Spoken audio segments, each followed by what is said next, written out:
Hey guys, this is Scott Horne with the Owner Finance Network. I'm here today with one of my good friends and actually business partners, Rick Gossett. Welcome, Rick. Thank you. Great to have you here. You know, Rick, we go back a long way, I think. Yes, we do. I don't remember how long, it was early 2000s sometimes. 03. 03, so we go back a long way. Thank you for making us feel older than we are.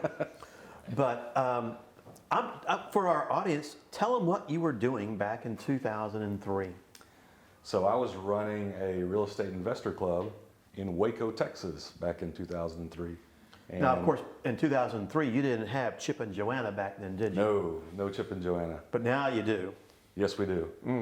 Which is a good thing and maybe a bad thing. It's good. It's good. They've helped the values in Waco come up where they need to be.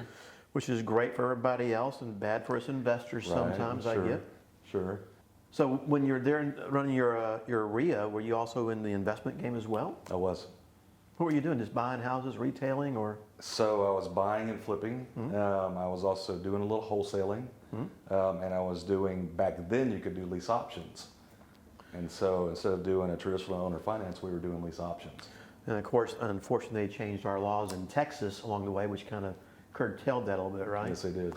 And I know that we met because we became a sponsor of your club back then when we were heavily invested in the asset-based or hard money lending business. Yes.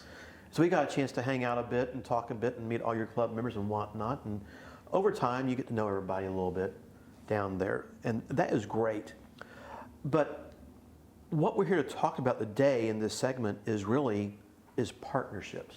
Because today, we become partners in the Central Texas, area for all things real estate investing down there. And that is great.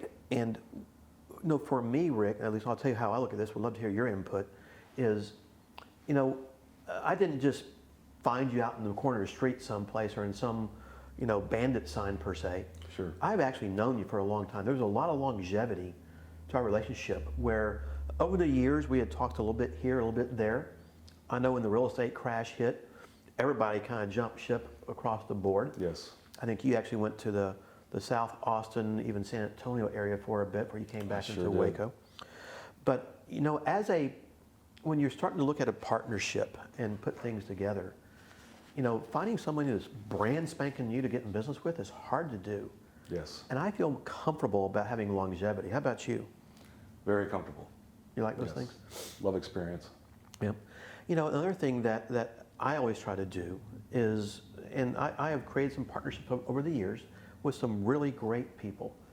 And I didn't just jump in feet first always.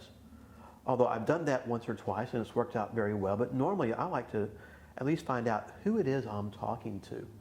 In this instance, Rick, from our end, I already knew who you were. I knew that you ran the investment club. I knew what your integrity was back then. I knew that you were in the real estate investment business, and you weren't a novice investor. You had a lot of experience coming into the game. And so for me, if I'm gonna look at someone to be a partner, I kind of want to know what the background is. Correct. Did you do the same? Absolutely. I kind of thought, I guess you knew who we were a little bit. We figured out who you were. We didn't know about Google very well back then, but we Did it even exist back then? It was a phone call, basically. It was. Well, you actually had a chance to meet face to face, didn't you? Very true. I had forgotten about that, you go back to our era a little bit. I go back to my beginnings. They didn't even have the internet. My gosh, they barely even had computers were coming on the scene. I don't mean to sound like I'm as old as Methuselah, but sometimes you go back. But we really didn't have the marketing and the online services they have today. So we actually had to talk. Yep. And that's a rarity today, isn't it? Everybody wants to text or email. Texting and emailing is the big deal today. Back then, no way. Yeah, but you don't really get a chance to know somebody doing that, do you? Very true. So I like to meet people and get a chance to at least get a feel for who they are. That's how you know if you want to be in a partnership or not along the way. Exactly. So what would you say about, if you're going to get into a partnership with somebody, about goals? They need to align. You need to make sure that you're on the same page with your partner, that your partner has the same short-term and long-term goals right. That you have. or at least they're manageable, and they're in a place where they can be either directed or can be given direction. So you want to have something that's you want to make sure that it's like a marriage per se. You want to make sure you get along, right? Well, you got to get along. You got to have fun too, right? Yeah, you got to have fun.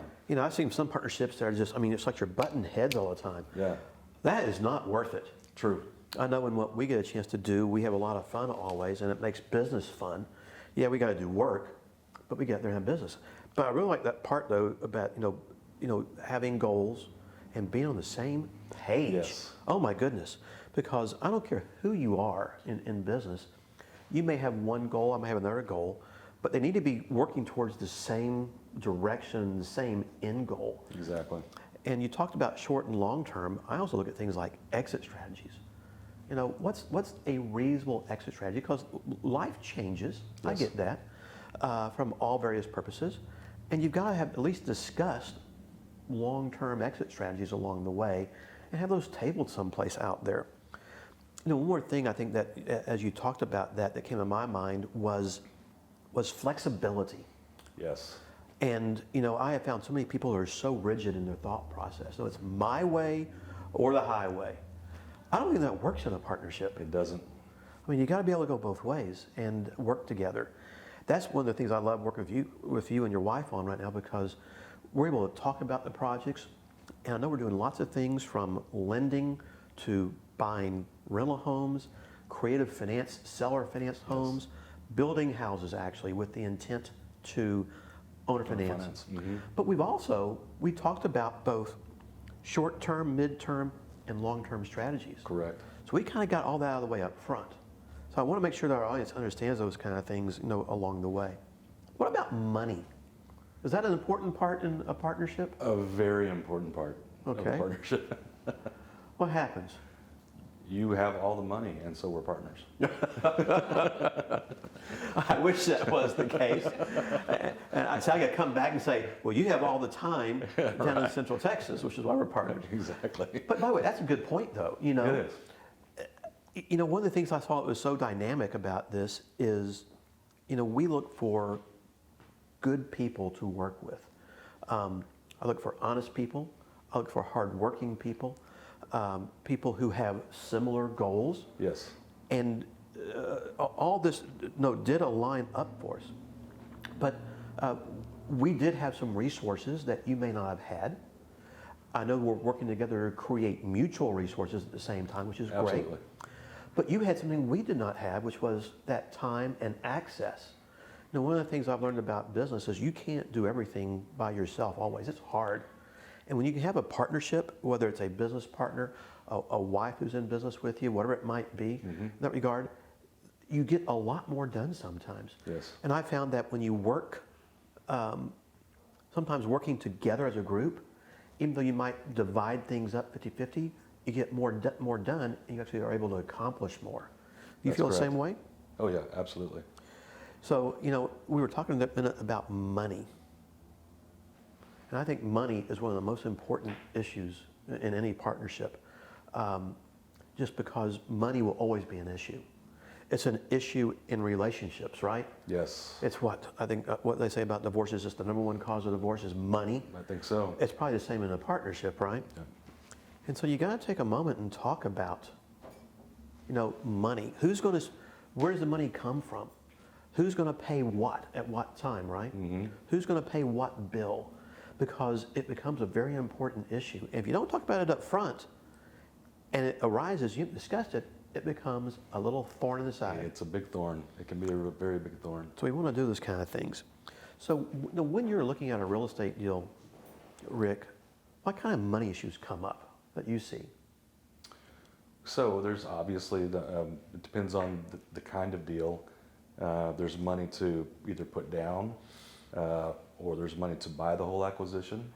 There's money to service if you happen to be using, a loan, a lender's money. There's money to service that loan. There's money for taxes. There's money for for payments.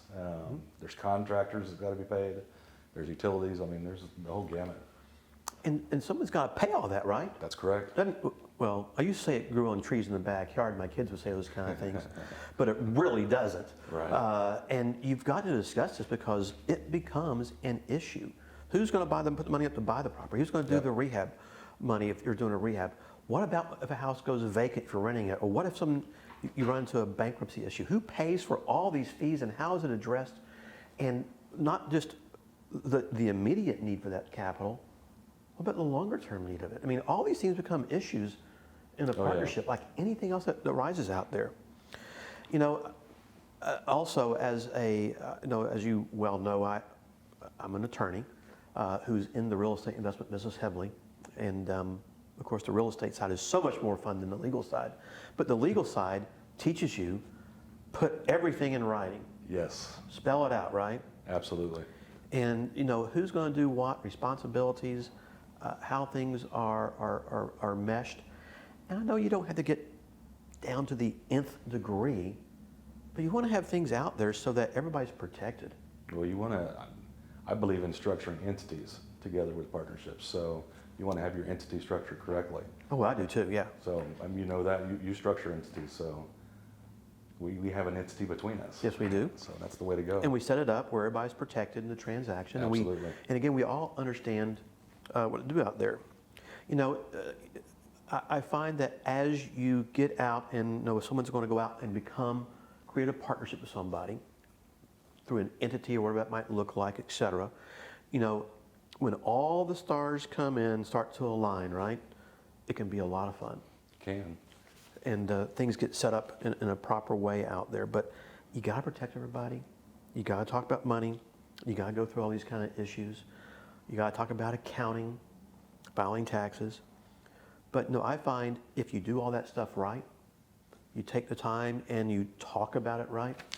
And I don't want to go back to that marriage thing, but it kind of is in a sense because what do you do before you get married? A lot of stuff. You talk about it. You talk about it. You date, right? That's correct. And you figure things out along the way. And you kind of start, hey, can she cook? Can she clean? I'm not supposed to say that. Do you have a job? Do you not have a job? What are your views on this or that or whatever it might be? And gosh knows I won't get into politics here. But you go through all this stuff, right? That's correct. It's the same thing with the partnership. When you get into bed with someone like this, and you want to get it all on the table out there. Because I have found that if you don't do those kind of things, Trouble. it gets ugly real quick, doesn't it? Yes, it does. So guys, it's great to have a partnership with somebody. It's great to have it with the right people. Sometimes you get lucky and it falls in your lap. Other times you got to put a lot of work into it and it's okay. Other times though, you may want to head for the hills and run out there. Right. So Rick, it was great having you here to chit-chat a minute about our partnership. It's worked great. Yeah. And we look Thanks forward for to a having lot me. of things to come in the future, man.